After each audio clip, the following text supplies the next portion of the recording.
Get ready for the deep dive. We are starting with a look into the world of Mixtape and the game's creators. We're breaking down what the creative director and producer revealed about the band that didn't make it onto the soundtrack, and the surprising insights we gained from chatting with Johnny Galvatron and Woodward about the entire game experience. Tired of dropping your phone or struggling to hold it with one hand? The PopSocket's Pop Grip gives you a secure grip, works as a phone stand, and even lets you swap the top for a fresh new look. Simple, useful, and perfect for everyday phone use. Click the link in the comments to grab yours on Amazon. Next up, we are exploring the deep, layered art of Mixtape.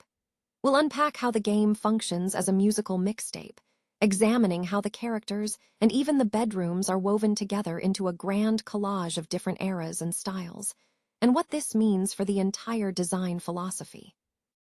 Then we shift gears completely to the future of sound creation.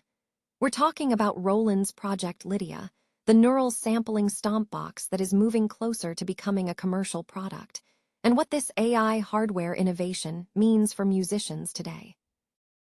And finally, we're jumping into the modding scene. We'll see how modder Inferno Plus has brought the Morrowind mod into Elden Ring to a mostly playable state, despite the massive coding challenges, and what's left for this ambitious project to conquer. Sign in now and join us on our journey to discover strange and compelling PC games. A recent conversation with the creators of the indie title Mixtape has shed light on the game's unique design philosophy, revealing how the game functions as a dynamic mixtape across music, mechanics, and character eras. In an interview with channel YouTube, Johnny Galvatron, former lead vocalist for the punk band the Galvatrons and current creative director at Beethoven and Dinosaur, and Woodward, a producer on Mixtape, discussed the development process and the game's core themes.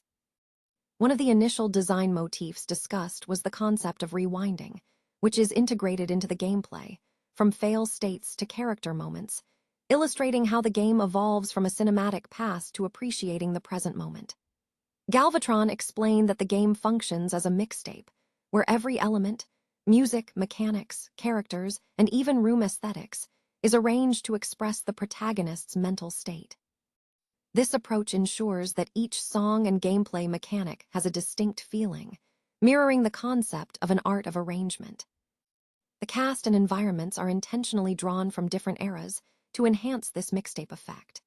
Slater is set in 1988, Rockford in 1994, and Cassandra in 1996, suggesting a town that is an amorphous blend of musical history. Galvatron noted that the game celebrates the universal experience of young people defining themselves through art when lacking major life experience, drawing parallels to the scene culture of consuming music and visual art. Regarding music integration, the creators emphasized that the song is not merely background, but is the level itself. They meticulously laid out tracks from the beginning to ensure narrative and gameplay flow. While they aimed for specific tracks, they also revealed that some desired songs, such as Pink Floyd tracks, were ultimately not secured, though the process with music supervisors resulted in many artists being receptive to the project. The development process highlighted a constant balancing act between artistic vision and scope. The team learned the importance of pacing, drawing inspiration from games like Artful Escape, where set pieces are designed to be experienced and then move past. Furthermore, the dialogue style leans into cinematic tropes, utilizing talking to camera to deliver exposition in a welcoming manner, reminiscent of films like Wayne's World and High Fidelity, while incorporating influences from hangout films like Richard Linklater's work. When asked about the most resonant tracks, Galvatron highlighted two deep cuts. State of the Heart by Mondo Rock, which has a personal connection to a developer's family, and Yesterday's Hero by John Paul Young, emphasizing the game's deep connection to classic rock and roll nostalgia. Woody, however, focused on the game's inherent coolness, stating that the central theme is that being into sh*T is cool. Mixtape is now available on Nintendo Switch 2, PlayStation 5, Windows PC, and Xbox Series XS, inviting players to experience the game as a layered, cinematic collage of 90s nostalgia and artistic expression.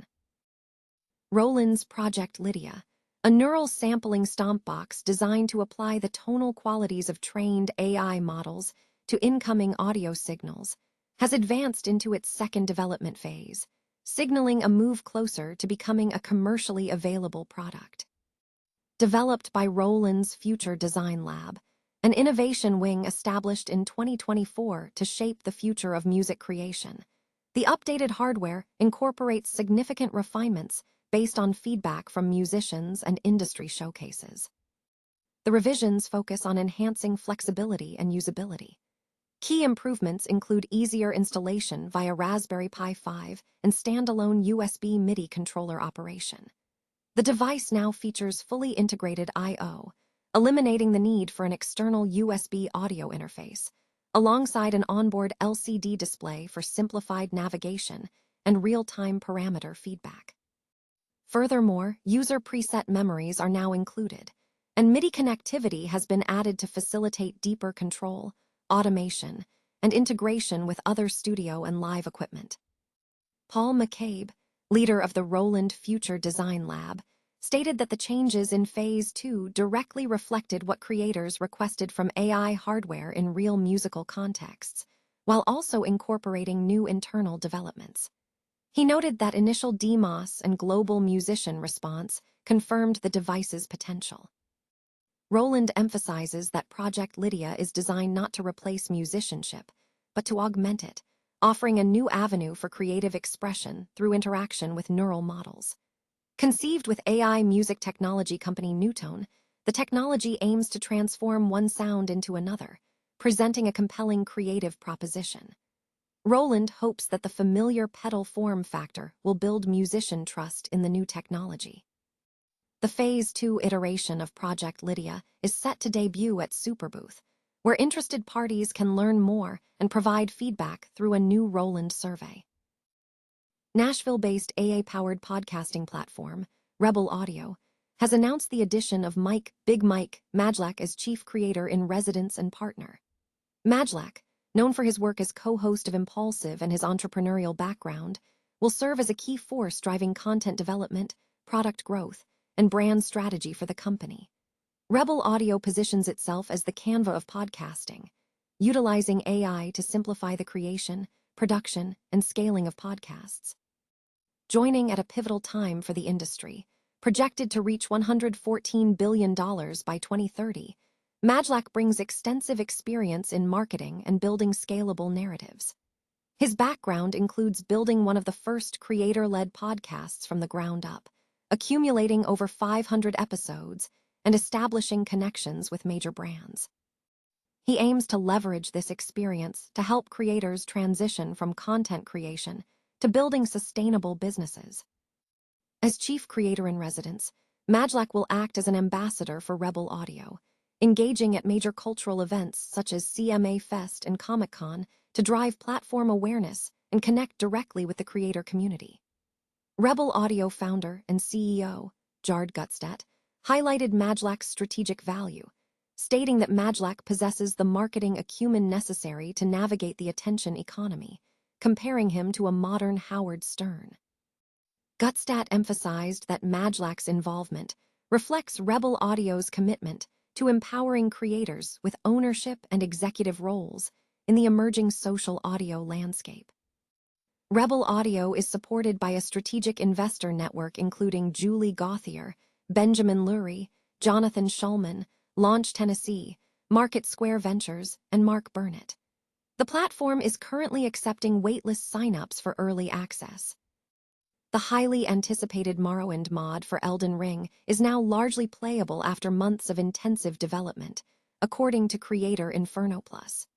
After a period of significant silence, the modder has announced that major hurdles have been cleared, moving the project from a promising early stage to a functional, albeit unfinished, experience. Inferno Plus detailed the progress in a recent video demo, highlighting features that have taken shape. The mod is no longer populated by generic placeholder NPCs. Instead, it features diverse characters with distinct roles and dialogue.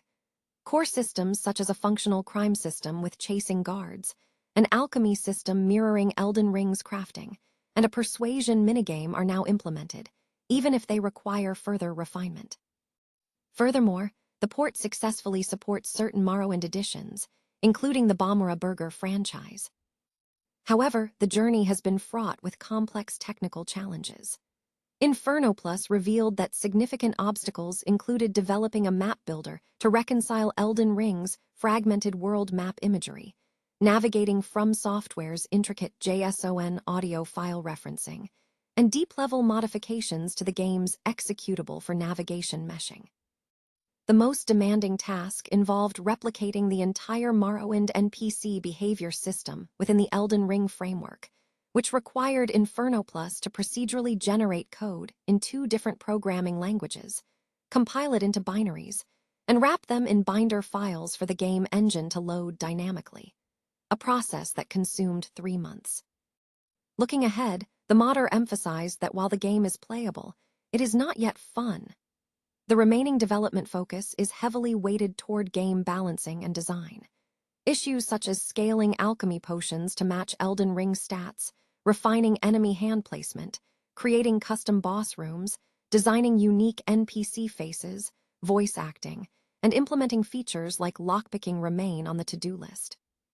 Despite the remaining workload, the current state of the mod is described as very interesting, suggesting continued dedication from the development team is key to its final realization.